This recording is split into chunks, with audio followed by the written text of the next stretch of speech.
এবং এই ব্যাপারে আমাদের সভাপতি বিমল সাহা মহাশয় অনেক চেষ্টা করেছেন সবাইকে একত্রিত করার। আপনার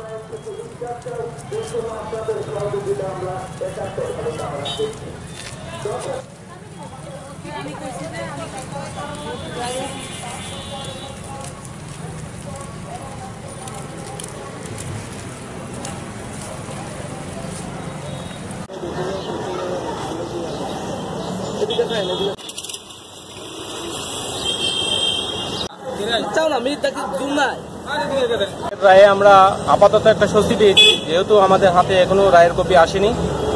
আমরা এখনই ফাইনাল যা বলা তা আমরা বলতে পারবো না, কিন্তু এতটুকু বলতে পারবো যে আমরা আপাতত একটা স্বস্তি পেলাম।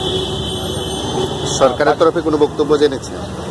আজকে আমরা এই রায়কে স্বাগত জানাচ্ছি, আমাদের সরকারকে স্বাগত জানাচ্ছি আমাদের জন্য চিন্তা করার জন্য, এবং এর জন্য আমরা আজকে বিকেল 3টায় সদর কমিটি ডিসিশন নিয়েছে। আমরা হচ্ছে একটা র্যালি তৈরি করব এবং রায়কে স্বাগত জানাবো এবং সরকারকে স্বাগত জানাবো।